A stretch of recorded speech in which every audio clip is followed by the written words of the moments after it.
Okay, once again, Dave, give us an overview from your dugout. Obviously, a great ball game by Auburn. I give them credit, and we didn't play the game like we typically could, which is you need to be relentless offensively. Scoring 2 in the first 2 innings, and we weren't going to hold that game to a 2-0 win. And we kind of, they bent a little, and we had, runner at third, less than 2 outs, and there's an opportunity for a run, and then a bases loaded situation. So we bent them a little bit. They just wouldn't break and they wouldn't crack, and we weren't able to get that on our side. So I thought they did a good job pitching out of trouble. They got a good start by Trace Bright, and Sheehan came in and did a nice job, and then Burkhalter did a great job at the end. And so no regrets with this team at all. If there's someone going to be on the mound, we want it to be Quinn Matthews, who's there to decide the game. Drew Dowd did an outstanding job for us, just getting the game going for us and started, and then going to Quinn. I think I'd speak for the whole team. There's no one else we'd rather have on the mound, but we just got to get him in the right situation that the game is in his hands. And they got a big swing by the second baseman, the double, and yet our team won't relent and will continue to fight. And it hurts here at the end, and that's, I think, you see your team hurting when the game's over because the season's over and they don't get a chance to play with each other. And that kind of makes you proud that you had that type of locker room and you had that type of camaraderie. And that's what our program is built on. And I'm proud of these guys, and nothing will take away from what we've accomplished this year. And I mentioned to them in our huddle that, when time passes, no one's going to remember that, what the score was of any of our games or what our record here at Omaha was. I think what I will remember is I got a chance to go to the College World Series with the team that I love and spend about a week trying to play for the national championship. And along the way, we won the Pac-12 title, we won the Pac-12 tournament title, we won a regional, we won a super regional to earn the opportunity to come here. I don't think we could ask any more from our guys. And sometimes the game rewards you, or it falls in your lap. You're just going to play well and kind of get on a run. As I mentioned, like in '87, I think when we got here and won the title, we didn't play our best, but we hung around long enough and finally played really good baseball by the end. And sometimes you got to find a way to win and just kind of hang around, and then you'll play your best baseball at some point during the tournament. We were still battling to try to find that. But again, I'm so proud of this team and our program and our coaches, and there is no shame in our showing here at Omaha. And I love these guys, and that's the part that I'll remember. Okay, we'll have questions for the student athletes, and we'll start right here. Matt Tallarini with World Baseball Network. Drew, how did you feel today pitching with 6 strikeouts, 4 innings, and 3 hits allowed? What are your biggest upend with your mechanics coming into this offseason? Today, and to answer your first question, today I felt good. I was just attacking their hitters. I think the biggest thing was just command of all 3 of my pitches. I think we played great defense behind me, and I was able to, early on in the game, I was getting behind guys a little bit too much, but able to come back in those counts. And I think in the off season, in terms of mechanically, just try to use more of my legs, add a few miles per hour to that fastball. And also just give myself a little bit of a break. I've been throwing a lot, so just those 2 things probably. And but overall, I felt good today. Okay, Joe. Joe Healy, Baseball America. Adam, you guys got to Bright a little bit early. Obviously, the 3rd, 4th, and 5th was a little bit of a different story. Did you see something different in the way he was attacking you guys that allowed him to settle in after those first 2 innings? Hats off to him. He was making good pitches, pounding the zone. I think it was just we weren't as relentless as we needed to be. It was more of an approach side. We kind of let up, got a little too comfortable when we should have, kept our foot on the gas a little bit. Aaron? Aaron Fitt, D1 Baseball, for both of you guys.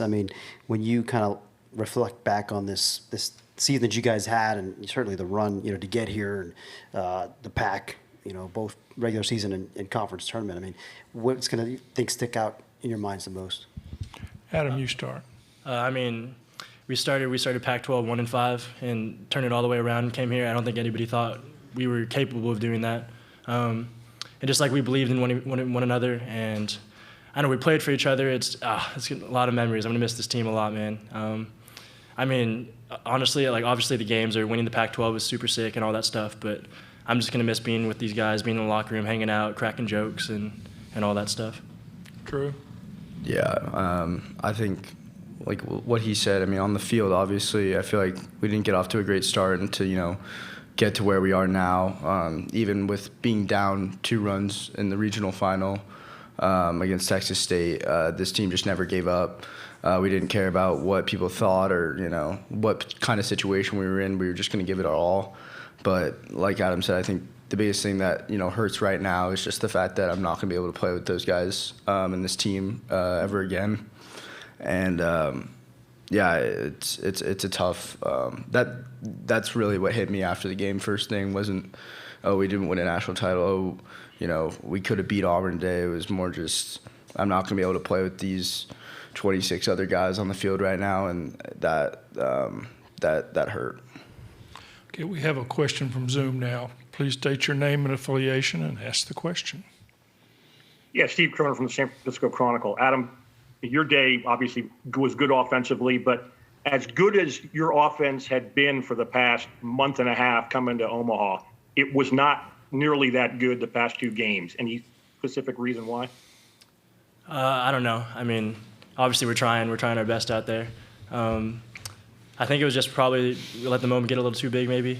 Obviously a big stadium, a lot of fans, and just got to slow down and relax into our offense. Esker talks about it all the time, and I think we just didn't do that to the best of our ability. Okay, Joe, one more question. Joe Healy, Baseball America. For both of you guys, similar to Aaron's question, how much pride do you guys have in what you guys have been a part of these last 2 seasons, getting back to Omaha last season, back-to-back this year, getting Stanford baseball back to that stage after it had been a little while? Drew, start. I mean, I think, growing up, going to Stanford games, and, seeing a lot of great players come through, whether it be Cal Quantrill or Mark Appel, and Nico Horner, seeing a lot of great teams, and, those teams never made it to Omaha. And to be a part of a team like this and the team last year as well, like it's something I'm going to tell my kids about, and it's something that we're all going to be able to share for the rest of our lives. And I'm going to be friends with these guys till the day I die. And I think that's, it's great to make it to Omaha. It's great to, play for a national title. But, like, ultimately, what I'm more happy about is that we got to play, both of those teams got to play baseball longer than a lot of other teams did. And we got to spend a lot more time together and share a lot more memories together that other teams didn't. And I think that's just really, really special. Adam? Yeah, I mean, my freshman year, we didn't have the best year. Got off to a tough start, got banged for COVID, and then the next 2 years completely flipped the script. And I'm super proud of all of my teammates and all the guys for having that resiliency and kind of defying all odds at that point in time. And I think we should be really proud of this accomplishment. I mean, we made it back-to-back years. And so I'm super happy and proud of everybody else. And I think we're leaving in good hands. I think we'll be back here. And yeah. Okay. Guys, thank you. Congratulations on a great season, and we're excused. And we'll have questions for Dave here. Thank you.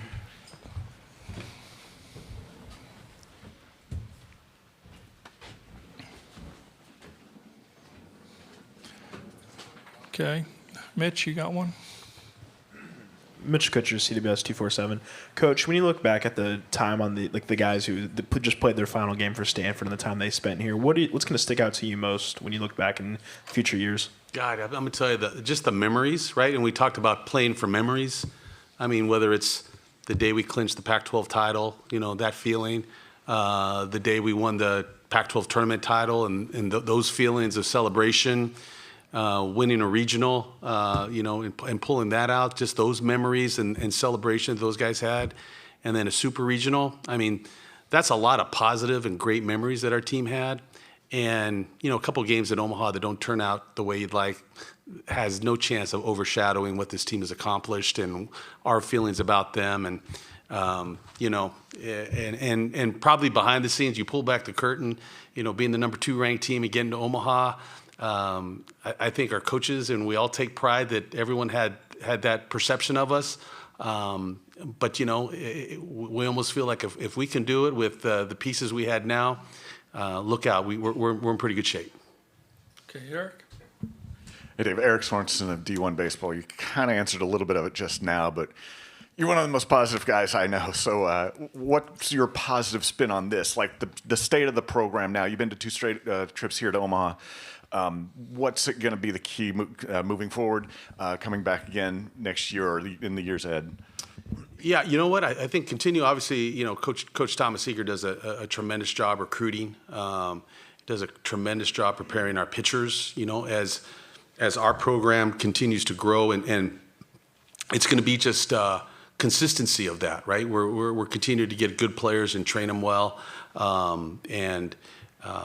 I feel great about where we're at as far as getting the last 2 years to Omaha, and probably not have our pitching staff as stacked as we would like to when we get here, but good enough to get to Omaha and compete. And and I think we have pitchers who are here now that will, with improvement, are going to be the type that will be able to emerge to the front line and help us even more than they did this year.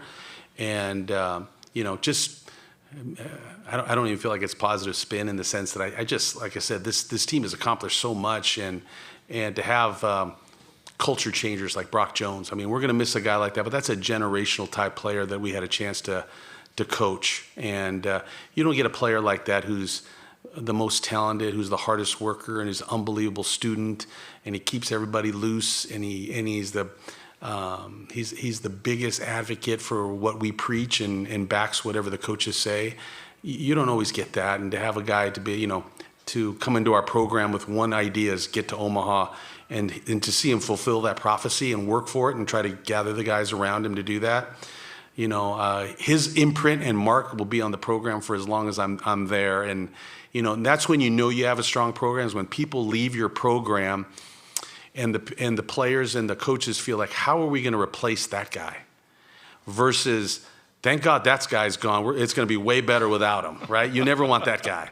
And so we have a lot of those, depending on the Cody Huffs, who will probably have an opportunity to sign, and Alex Williams, just senior after senior. And I'll be honest, our program, to the point is, we have people who impact our program who don't even play.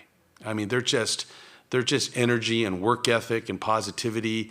They show up every day, and they make it impossible for the guys who get to play that they get to take a day off. Because if they're inputting the effort, the guys who represent them on the field, there's a little pressure for them to make sure that they can keep up with the guys who don't play.